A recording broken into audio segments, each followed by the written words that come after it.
They'll love you, break you, and then blame you for hurting. Welcome to the narcissist playbook. A narcissist is a master of self-interest, masking insecurity with arrogance and trading empathy for control. Narcissism exists on a spectrum, with some people displaying mild self-centered tendencies and others living in a deeply ingrained, destructive pattern of behavior. At their core, narcissists are driven by a fragile sense of self-worth that is easily threatened, which is why they constantly seek validation, praise, and control over those around them. They believe they are special or superior, often acting as though normal rules don't apply to them, and when admiration is lacking, they may lash out, sulk, or belittle others to regain a sense of power. The impact of being close to a narcissist is profound. Over time, you may feel emotionally drained, constantly second-guessing yourself, and like you're walking on eggshells to avoid conflict. Your self-esteem can erode, anxiety may creep in, and relationships with friends and family can suffer as the narcissist isolates you from outside support. In relationships, their love is often transactional, offered only when it benefits them or helps maintain control. What starts as charm and intensity can turn into a cycle of confusion, criticism, and emotional neglect. With a narcissist, power isn't shared, it's siphoned. It's skimmed off the top of your kindness. It's borrowed from your empathy and spent like it's theirs, and they thrive on your reaction, your anger, your confusion, your midnight explanations, your let me be the bigger person, text that cost you sleep and dignity. And I know you've tried being patient, you've tried being honest, you've tried being the one who understands first, but every time you pick up the phone at 12:37 a.m. or open your door at 6:11 a.m. or answer that "you up" breadcrumb at 2:03 p.m.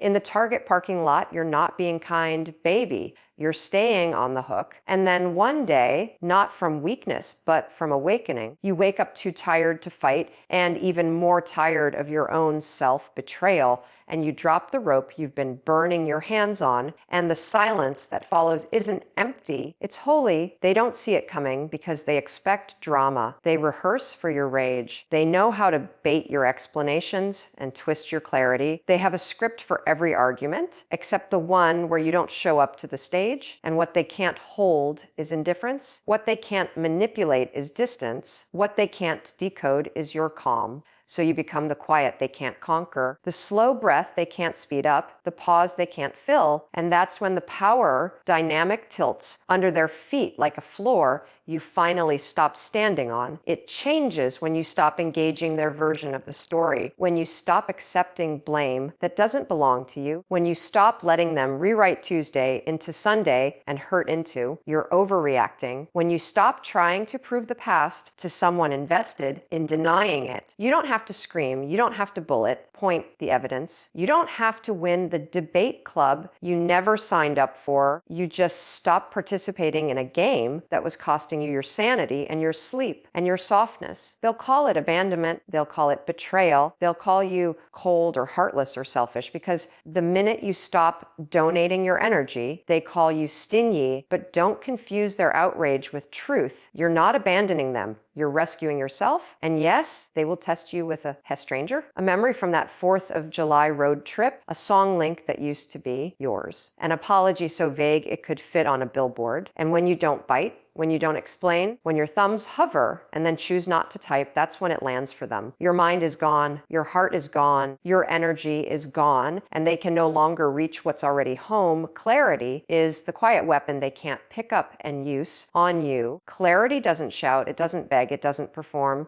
It just sits in your belly like truth, and it tells you, I know what happened, and I don't need a jury. They rely on fog, on making you question your memory, your tone, your motives. They spin refusal into misunderstanding and call your boundaries a tantrum. But then you start asking better questions. You start writing things down. You start trusting the way your body flinched at their jokes. You start noticing how the story changes when they're about to be held accountable. You stop shrinking your boundaries to make them comfortable, and you stop apologizing for being a person with needs. And when you stop explaining the same sentence for the 7th time, when you stop drafting the perfect text in your notes app while waiting in the Starbucks drive-through, when you stop rereading old messages to find the exact moment you messed up, your nervous system begins to unclench, your appetite for your own life returns, and there's this anchored feeling that you do not need their agreement to validate your experience, because what you lived is enough to know. That's why they panic in ways you can't always see. That's why they accuse you of being unforgiving or dramatic or distant, because if you won't play fog with them,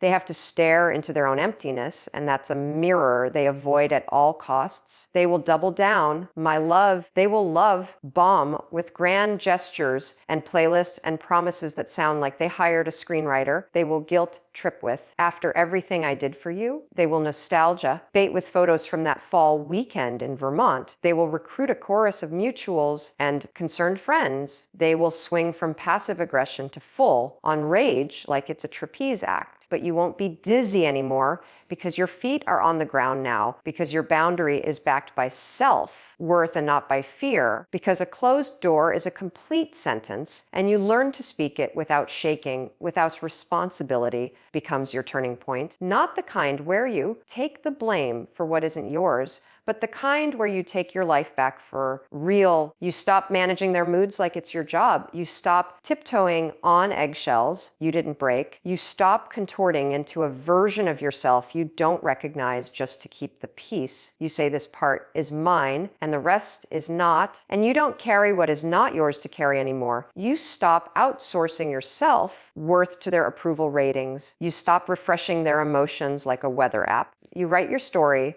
with both hands and your name is on every page. They don't expect that. They expect the fight, the tears, the please listen, the you misunderstood me. They expect you to argue for crumbs. What they don't expect is your quiet consistency, your no, that never needs a paragraph, your calendar filled with therapy and lifting and book club and Sunday calls with people who actually see you. They don't expect you to understand that their approval is not currency and their silence is not a verdict. They don't expect you to change your habits, your language, your circle, your locks, your logins, your playlist, your mornings, because that flavor of growth makes their old strings snap in their hands. Taking responsibility doesn't mean you excuse them or give them access. It means you free yourself and you own your part in staying longer than you had the language to leave. And then you bless that version of you for doing her best with what she knew, and you rise anyway, because once you know, you cannot unknow. Once you feel peace, chaos feels overpriced. Once you stand in truth, begging becomes impossible. You want to know what really scares a narcissist. Sis, it's not exposure or confrontation or you walking away with a speech they can pick apart. It's you growing quietly in the ways they can't predict or sabotage. It's you letting a text sit unread. It's you choosing a walk over an argument. It's you learning to sit with discomfort for 10 minutes longer so you don't run back to what hurt you. It's your confidence that doesn't spike and crash based on their mood. It's your joy that shows up in the little things. Clean sheets, a full tank, laughing with a friend in the Trader Joe's aisle, your name on a reservation you made for yourself. Growth rewires your tolerance. What used to feel normal now feels heavy. What you used to call passion now registers as chaos. What you used to justify with, they had a hard childhood, now reads like they refused to grow. You start reading books they would never touch. You start therapy and you tell the truth in it. You start finishing your coffee while it's still hot. You start exercising not to be smaller but to be stronger. You start surrounding yourself with people who reflect your worth and not your wounds, and they do not fit in that picture. They were never meant to, so they come back not because they changed but because you did. They feel the shift in your voice, in your posture, in the way you don't rush to fill a silence that used to scare you. And yes, you'll be tempted to answer, to prove, to clarify that one last time. Your thumbs will itch to type your heart out, but then you'll feel that steady voice inside say, for what? For whom? To what end? And you'll set the phone down and water your plants and slide your sneakers on and go for a walk and let the sun touch your face, because sometimes the bravest thing you do is nothing at all. Sometimes healing looks like not sending the message message you know by heart. No contact is not punishment. It's protection. It's liberation. It's safety. It's truth. It's the strongest boundary you can build when their favorite sport is twisting your words into new weapons. They feed on access. They don't care if the energy is love or anger as long as it's yours. So when you block the number, mute the thread, lock down the socials, switch to parallel parenting tools. If you share kids, document and keep communication strictly businesslike and in writing. When you stop letting them ride shotgun in your head while you're trying to focus at work or cook dinner on a Tuesday, that's when the structure collapses. They will test the perimeter. They will go quiet to make you nervous. They will ramp up to make you reactive. They will send kindness or chaos or both in the same afternoon. They will stalk your socials for proof that you're miserable without them. And when they see your joy, they'll call it fake. They'll talk behind your back and play the victim on stages you don't attend. They'll try to pull your name into rooms you've already left, but you don't respond, not because you don't have words, but because you finally know the words won't matter to someone committed to misunderstanding them. No contact is not a sentence you say, it's a life you choose.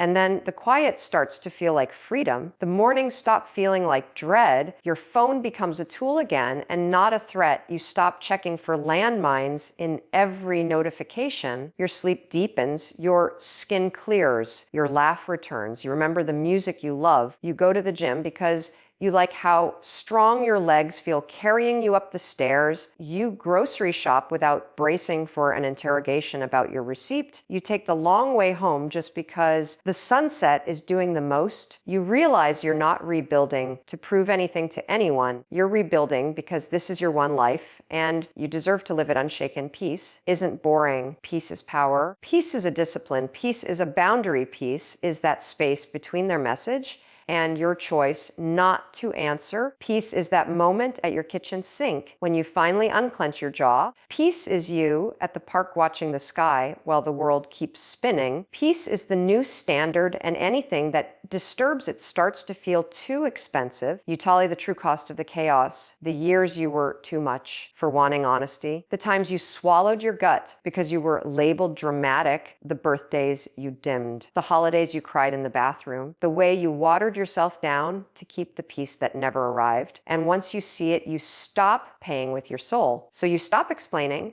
you stop chasing, you stop hoping they'll spin gold out of the same straw. You stop trying to earn love that should have been free. And you start choosing your calm over their confusion, your truth over their performance, your future over your fear. You create rituals that hold you. Do not disturb on weeknights, a walk at lunch, a therapist who tells you the truth gently, a playlist that reminds your body how to feel safe, group chats full of laughing emojis and proud of you, texts, a calendar with your name circled on it, a bedtime you actually keep, a savings plan that's yours, a password change that says, I'm not your access point anymore. If you're co-parenting, you don't have to invite the chaos back in to be a good mom, a good dad, a good human. You can keep it factual, brief, and in writing. You can use the app. You can do exchanges in public places. You can loop in a third party. You can prioritize safety over storylines. You can hold the rope only where the law requires it and drop it everywhere else. You can let their storm pass without stepping outside into the rain.